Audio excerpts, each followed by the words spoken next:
Media என்ன பண்ணுதாமா, Donald Trump அப்படின்னாலே மோசமானவர், ரொம்ப ரொம்ப ஒர்ஸ்ட்டு பேட் காய் அப்படின்லாம் அவரை ப்ரொஜெக்ட் பண்ணுறாங்க இந்த மீடியாஸ்லாம் அப்படின்னு கேரளின் லிவிட் இப்படி புலம்பி வச்சுருக்காங்க ப்ரெஸ் மீட்டில். ட்ரம்ப் அந்தளவுக்கெல்லாம் டேமேஜ் பண்ணுறாங்களா வேணும்னு. ஓகே, ட்ரம்ப் ஆக்சுவலாக ஈரான் அடித்தார்ல, அது ஒரு ப்ரீ எம்ப்டிவ் ஸ்ட்ரைக்குன்னு சொல்கிறாங்க. ப்ரீ எம்ப்டிவ் ஸ்ட்ரைக்னா இப்போ நீ என்னை அடிச்சிடும்னு எனக்கு தெரிஞ்சாலே நான் முதல்ல முந்திட்டு ஒன்று அடிச்சிடுவேன், அதான் ப்ரீ எம்ப்டிவ் ஸ்ட்ரைக்குன்னு சொல்லுவாங்க. அதை தான் அமெரிக்கா பண்ணிச்சான். அப்படின்னு என்ன ப்ரோ சொல்ல வரீங்க? ஈரான் அமெரிக்காவை அட்டாக் பண்ண ரெடியாக இருந்துச்சா கேட்டிங்கன்னா அதை தான் கரோலின்னு சொல்லியிருக்காங்க ப்ரெஸ் மீட்டில்.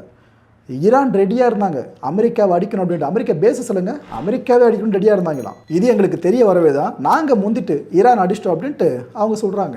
இன்னொரு மேட்ரு ஒன்று சொன்னாங்க, ஒரு கேள்வி கேட்க படித்தாங்க. ஏங்க அடிக்கிறீங்க ஓகே, ஈரானில் ஸ்கூல் குழந்தைங்க மேலே குண்டு போட்டிருக்கீங்களே, இதெல்லாம் எப்படிங்க ஏற்றுக்க முடியும், ஜஸ்டிஃபை பண்ண முடியும் கேட்டாங்க. இது என்ன சொல்லிடணும் கரோலின்னு, எவிடன்ஸ் என்ன இருக்குது, உண்மையில் நாங்கள் தான் அடித்தோமா அப்படின்னு கேட்டிருக்கலாம்ல. அதை விட்டுட்டு அமெரிக்க இராணுவம் எப்போதும் இந்த சிவிலியன்ஸை டார்கெட் பண்ண மாட்டாங்களாம் அப்படின்னு சொல்லியிருக்காங்க. கண்ணு முன்னாடி எல்லா விஷயம் நடக்கிறது தெரியுது. அப்பட்டமா ஈரான் அடிச்சா மட்டும் இவங்க சிவிலியன்ஸ் மேலே கை வைக்கிறாங்கன்றாங்க, ஆனால் இவங்க அடித்தா அதை ஒத்துக்கிற மாதிரி தெரியல. இது ஒரு பக்கமாக. அடுத்த ஒரு விஷயம் சொல்கிறாங்க, எங்களுக்கு வெப்பன்ஸ் போதுமான அளவுக்கு இருக்குது. பல பேர் சொல்கிறாங்களே வெப்பன்ஸில் அமெரிக்க இராணுவத்திட்ட குறைவாக இருக்குது, இன்னும் கொஞ்சம் நாட்கள் வரைக்கும் இந்த போர் நீண்டுச்சுன்னா அமெரிக்கா கிட்ட வெப்பனே காலி ஆகிடாதுன்ட்டு, எங்ககிட்ட போதுமான அளவுக்கு வெப்பன் இருக்குங்க அப்படின்னு சொல்லிட்டு நாங்கள் இந்த ஈரானோட வான்பரப்பு இருக்குல்ல அதை ஒட்டு மொத்தமாக கண்ட்ரோலில் எடுக்க போகிறோம். இது ரொம்ப நாட்கள் கழித்து நடக்க போகிறதில்ல, இன்னும் சில மணி நேரங்கள் வெயிட் பண்ணுங்கள்.